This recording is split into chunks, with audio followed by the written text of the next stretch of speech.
What's up, everyone? Welcome back to my channel. And oh my god, it has been extremely long.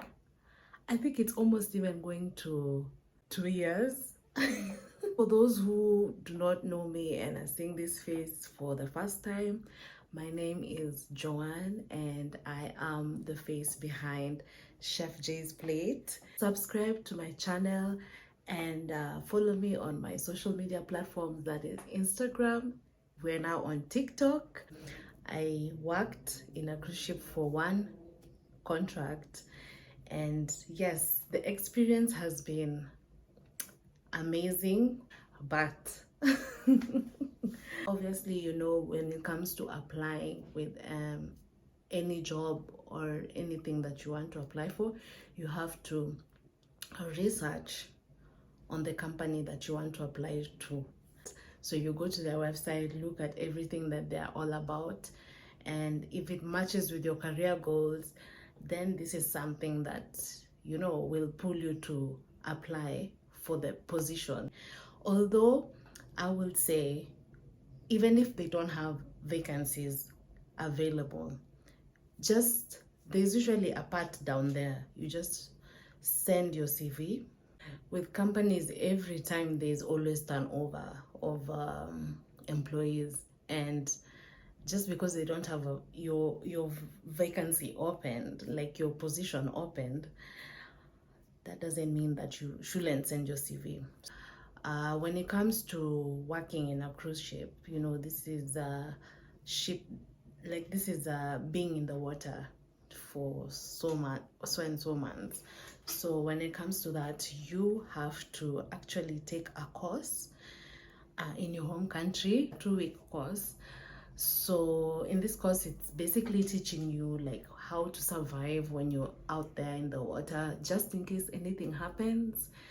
Yes, we know technology is a lot, and these ships mostly, like, that they run with technology, but nothing is perfect in this world. Something can happen when you're in the water, God forbid, but just as a precaution. So you take these courses. So now I had to go to Mombasa. At that time I didn't know there was like other places. Right now I know that there's you can take the course in Meru, you can take the course in Nairobi. So it's upon you to research, and also to ask, if you have a friend or if you know someone. You can even ask me on my DMs in TikTok. So I had to go all the way to Mombasa to take my course for 2 weeks, and let me just tell you, it was like, I did not expect it. At first, the first classes, it was just like okay, in class, like it was learning, sitting down learning. But now eventually we were told that do practicals. So I'm just seeing a pool, I'm just like, okay, me, I know how to swim, so like, okay, bring it on. Dude, like, you had to jump from some other height. You can see, I'll attach a clip here, but we had to jump from a certain height, and I was completely I was so scared. Like, I am scared of heights, and it was just like so scary. And the thought of being on air for that long. And then there's a way you jump, and that the instructors will be like, okay, good. But if you this is how you're supposed to jump. You hold yourself like this, and then you squeeze your nose like this, and then you jump. So you're not supposed to let go. Like, you're not supposed to start like this, and then you're like, because it's human nature to be like, because you're trying to touch anything that's around, so that you feel like, okay, that falling feeling. Nobody likes that. So the next training is a fire training. So this one, we had to get overalls, and we were going through a metal structure. It's basically like containers which have been put like building type, and then there's staircase in the middle. and outside and stuff like that, because the ship is a ship is a metal structure, right? So they had to put like fire there. Now, you know, these are the two major, like the two major what do I call it, like incidents that can happen in a ship.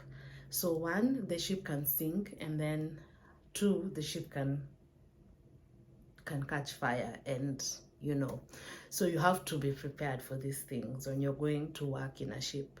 That's why this course is a must. I got my certification, and this is through Kenya Maritime Authority, which is practically next to the Bandari College in Mombasa. These cruise ship companies, they pay for their staff flights to the ship and back home. So I had to travel to Germany, and I was really excited. This was my first international flight. I had never been, so you can imagine the amount of research I did. If anyone is watching this and you've taken your first flight, you remember the first flight that you took, the first international flight, like if you're anything like me, you did hella research.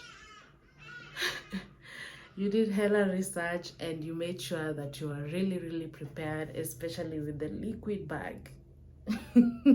That is something that I did, and I did not spare.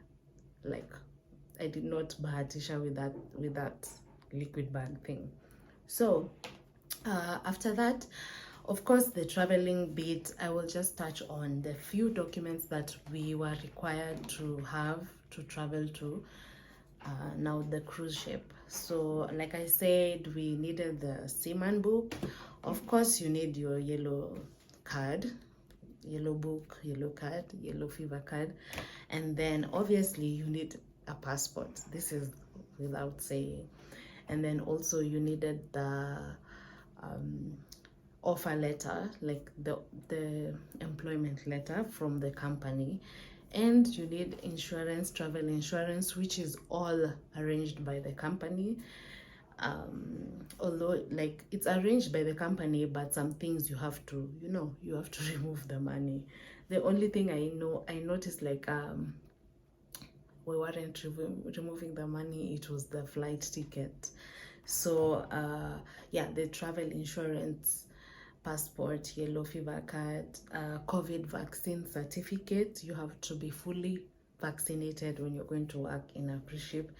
And what else? Seaman book, and your itinerary, of course, your flight itinerary. Make sure you just have a printout of that.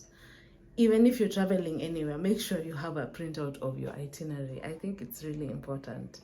Yeah, so yes, with all that, I'll do an in-depth video on the requirements and how to, go about the application process and everything. I'll do that because I know people will ask about that. So I traveled, I went to Germany. I was like, girl, whew, niko maju. Like, I was feeling so good. Like, it was such an experience. I really loved it. The traveling part is really amazing. I really loved it. So going to the ship like this, I was really excited. And in my head, obviously, there's one thing I told my friends and my family that I did that helped me. I think transition is like I kept on telling myself in my head, like, I'm going to work. I'm going to, like, literally, I'm not joking, guys. Like, for one whole month, I think 1 month straight, yes, I kept telling myself, I'm going to work, I'm going to work. So it was like a mantra. I was telling myself, I'm going to work, I'm going to work. Because a lot of people who seek jobs abroad, they, you get excited, which is fine, but you overlook the fact, the main fact why you're going. So for me, I didn't want that to happen. Like I just told myself, I'm going back to work. I'm going to work. I'm going to work. And I knew it was going to be a lot of work because I researched, you know, the company that you're applying with, they have several fleets of ship. So they will tell you, once they give you an offer letter, they will write there the name of the ship that you're gonna go to. So I researched, like the research babe I am. And I knew the name of the ship, so I knew that it's a big ship. It was a big ship. The capacity was like 6,000 passengers. Can you imagine? 6,000. Hapo si place unaenda starehe. You're going to work. And then the fact that the money is untaxed, ujue hapo ni kazi unaenda kuchapa ile serious. So that's what I kept on telling myself for a month straight. So when we reached Germany, like this, Hamburg, at the airport, of course, you're not the only one traveling. Maybe there are other employees coming in as well. So of course there will be someone waiting for all of you. They'll write the name of the company. So it's upon you to just look, and then you will spot the person who's going to transfer you guys from the airport to the ship, like to the port now. On arrival into the ship, we were welcomed, and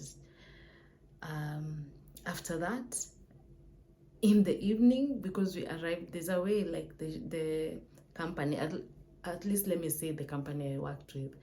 The company I worked with, they arrange in a way that you guys arrive in the morning. So by evening, you're done. You already assigned your cabin. You already assigned your, you know, they give you like your beddings and everything, but you're not given. You're the one to go get. In the meeting that we did prior to going to the ship, they told us that we'll have a buddy to take us, like somebody assigned to you specifically to take you around the ship. But let me tell you, honey, that was just, you ilikuwa stories za jaba. So when you reach there, you have to figure out where is the laundry room, where you're gonna be washing your clothes, where's the housekeeping office for you to go and take your beddings and all that. Then you have to figure out where you're gonna be throwing trash, where you're going to be there's a department where you have to go to be given garbage paper and tissue paper. Yes, they supply tissue, and also like 1 bar of soap. Yeah, so the things now, after that, in the evening we were at work. Yes, with all that jet lag, in the evening I was in the kitchen, and guys, it was just the culture shock, the excitement, the fatigue, because you know you've been traveling for long. We had a layover in Amsterdam, and then now in the you've entered the ship, you've gone through all these forms you're filling, or you're even giving them forms, and then you've been given these beddings, your cabin, blah blah blah, you've not unpacked. Then in the evening at 5 p.m. I was in the kitchen. So it was so much for me. But just be ready for the amount of work. If you're considering working in a cruise ship, or you're going to a cruise ship, this is your sign. This is just take it like your sister or your cousin just advising you. You're going to work, and be ready to work. Something else I want to talk about is the working hours in the cruise ship. So we would work for 11 hours a day. We stop at a port. I would enter my shift at 6 in the morning, and then when we are at sea, I would enter my shift at 7:30. So the shift was 3.5 hours. Okay, so from 6 you count 3.5 hours, from 6:30 you count 3.5 hours, and then there's a major port. A major port is where the ship will be always coming back after the cruise is done. A calendar in, like, let's say January, for example, there's different types of cruises. There's 2-day cruises, there is 1-week cruise, there's 2 weeks cruise. So it's the way the captain has decided to put it. So you find an itinerary, and then in the itinerary, let's say it said like 2-day cruise, yeah, for example. So after that 2-day cruise, the ship will go back to the major port, yeah, for another cruise to begin. I hope you understood. So when it's the major port, at that time, which was Hamburg in Germany, I would wake up, I would be in the kitchen at 5:30. So you see 5:30, 3 hours like that. And then after my 3.5 hours is done in the morning, I go for break. I come back at 12 for my lunch shift. So 12, 3.5 hours. So around like 3:30, I'll be done with my lunch shift. And then after that, I break again, and then I come back at 6. So 6, I do 4 hours for dinner. So 4 hours, it's up to like 10 p.m. Apple. So after that, now my day is over. Like I've done my 11-hour hour duty, and now after that, like until the next day. So it was just, something cyclic. Yeah, I hope the videos that I'll be making for going forward from now will benefit you in one way or another. So yes, the next video I will do an extensive talk about application requirements, the documents you're supposed to have prior to traveling, and I'll talk about everything that you're supposed to pay for. We'll go through the budgeting and everything like that, because I feel like that is something a lot of people have been asking me in my TikTok, and I really want to do a video that I'll be referring to any time that somebody asks me about the same question. So yeah, yes. So once again, if you're new to this channel, karibu sana. Kindly subscribe, guys. Subscribe. I'm seeing we're growing, by the way. Thank you so much. Even if I've not been posting, the numbers are still growing. So thank you so much for those guys the newbies who've subscribed. Thank you, thank you, thank you. And yes, I'll see you on the next video, and I'll answer every question that you'll have. But you can write them down on the comment section so that I can see if I've left out your question or not. And yes, I'm so grateful, and I'm so happy to be back in this space, guys. It's good to see you guys, and I hope it's good to see me. Anyway, with that said, thank you so much, and I'll see you on the next video. Ciao.